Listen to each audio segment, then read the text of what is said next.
Interesting facts about famous people. Accurate World War II movies. Accuracy in a movie is important, especially in a genre like war. It goes to credibility of the filmmakers. Whenever a World War II themed movie comes out, there is a whole following of the subject that are going to view it with a very critical eye.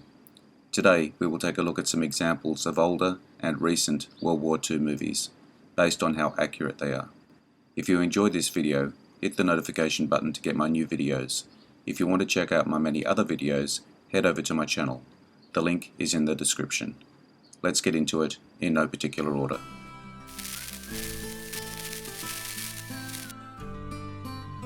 The Dam Busters, 1955.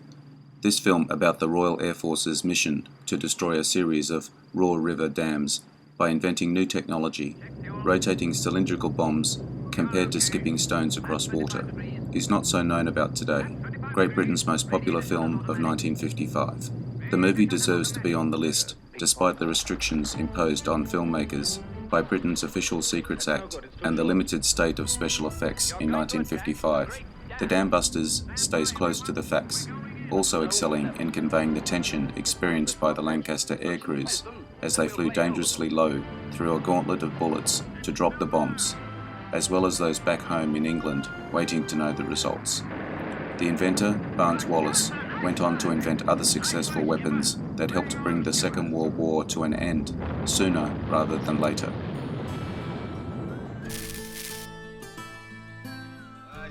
The Longest Day, 1962. This epic movie, directed by American, English, and German directors, is a rendition of Cornelius Ryan's 1959 classic book. The main focus of this film is the D-Day attacks, and not any individual participant, almost all played by A-list movie stars: John Wayne, Henry Fonda, Sean Connery, Robert Mitchum, and Richard Burton, amongst others. The filmmakers saved some money by filming in black and white.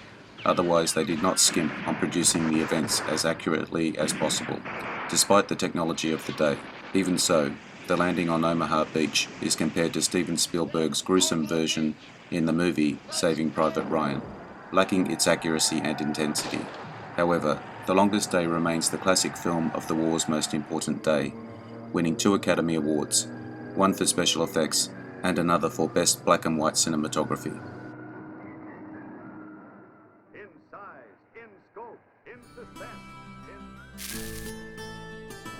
Tora Tora Tora, 1970.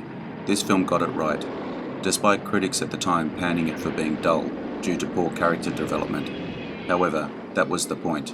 It was not meant to be about specific personalities, rather about the event itself. 2 Japanese directors shot their part of the story, while Richard Fleischer directed the American sequences, added credibility to the film's accuracy. One reason it still holds up so well: the Japanese scenes that were cut from the original release are now available on a more recent DVD release. Nominated for 5 Academy Awards, winning 1 for special effects.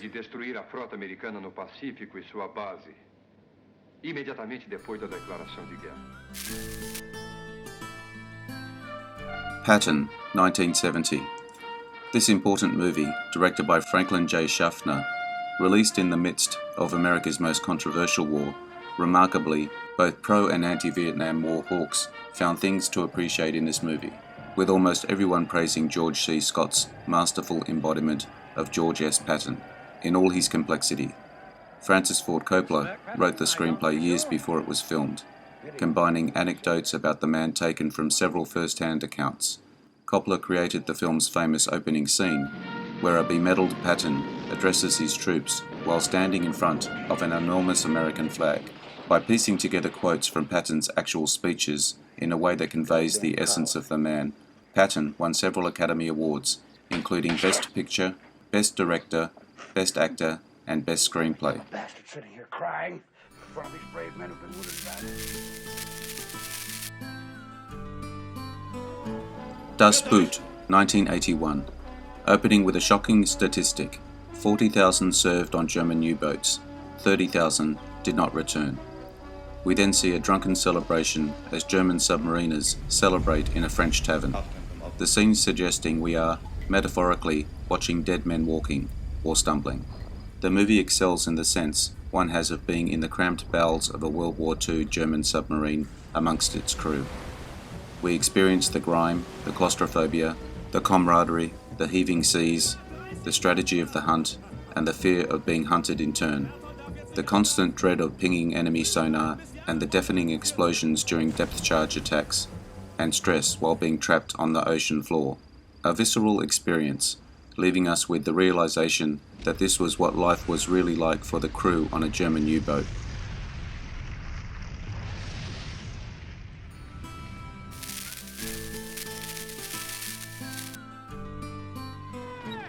Band of Brothers, 2001. Technically not a movie, but a miniseries. I'll give this one a pass for this video.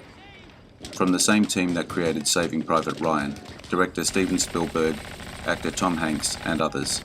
Also supported author Stephen Ambrose's splendid 1992 book on the American paratroopers of Easy Company, 506th Parachute Infantry Regiment of the 101st Airborne Division. An excellent 10-part miniseries that accompanies the men of Easy Company from their time in a training camp to the eventual surrender of Wehrmacht units near Adolf Hitler's Berchtesgaden Alpine retreat. Few miniseries depict the experiences of the average GI better than this miniseries in its totality. One can easily conclude that the Band of Brothers depicts what it was actually like for the men in Easy Company. Interviews with some of the actual members of the company add an extra layer of reality to the viewer's experience.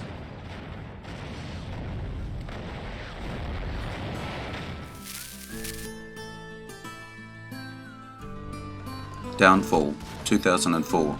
In this telling of the end of Adolf Hitler and his regime, Downfall recounts the Führer's deranged last few days while held up inside his Berlin bunker, based in part on the memoirs of Charles Jung, one of Hitler's secretaries, also in the bunker. This film is compelling despite the diabolical person at its heart. The makers of Downfall tried to humanize history's most evil and well-known mass murderer. Viewers are left to work out for themselves how Hitler had come to pass. Swiss actor Bruno Ganz was justly praised for his role of Hitler. The film was nominated for Best Foreign Film of 2004. The movie is contentious in and outside Germany for a complex depiction of Hitler as someone more than a monster. Alle erforderlichen Vorkehrungen für die Beseitigung meiner sterblichen Überreste zu treffen. Letters from Iwo Jima, 2006. Clint Eastwood's films presenting the Iwo Jima campaign can be difficult to watch, in the same way that Saving Private Ryan and Das Boot are hard to watch. Like those movies, it conveys the horrors of battle, yet does so from the Japanese view, considering that all the Japanese characters shown in the film died in the battle, and that those in the movie that survived are fictional characters. It isn't completely accurate in the literal sense, but excels in accuracy, capturing the horror of combat for the Japanese soldier. Eastwood plausibly represents General Tadamachi Kurabayashi, portrayed by Ken Watanabe, Baron Takaishi Nishi, and other Japanese leaders, understanding their character and spirit as professional soldiers serving in an unwinnable cause.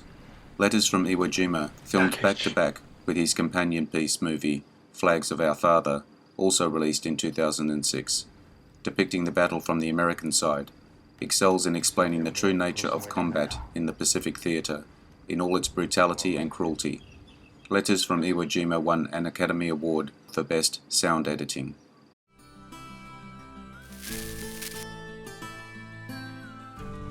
Unbroken, 2014. Actress-director Angelina Jolie brought Laura Hillenbrand's bestseller about American airmen and POW Louis Zamperini to the screen. She made a truly memorable film that tracks admirably close to her subject's story. Zamperini had a troubled youth growing up in Torrance, California, before he realized he possessed incredible speed and an indomitable spirit, leading him to compete as a middle-distance runner in the 1936 Olympic Games in Berlin. The same traits served him well during the 47 days he survived on a raft in the Pacific Ocean after a plane crash, followed by years of captivity, torture, and starvation, suffering at the hands of his cruel Japanese captors. The most powerful message of Zamperini's life was his discovery of the power of forgiveness, is saved for the final credits.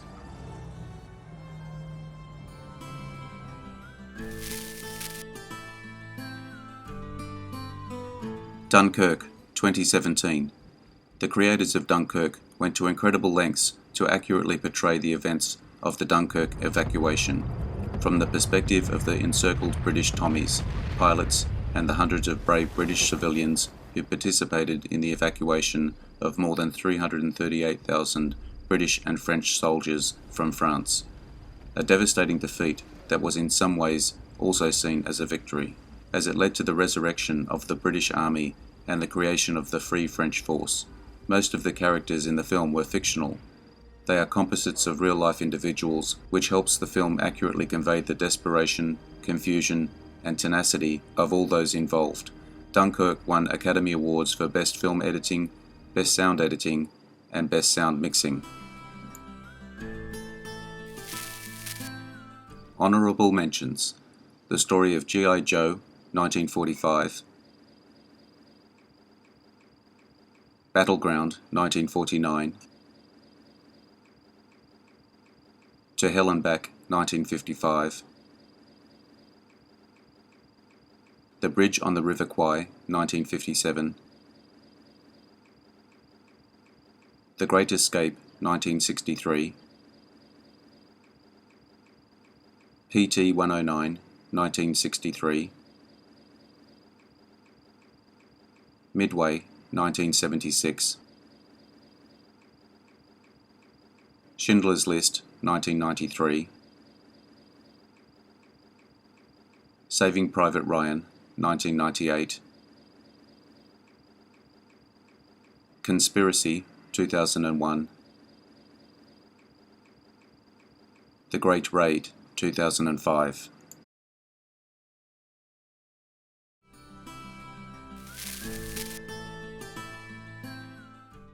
I hope you enjoyed the video.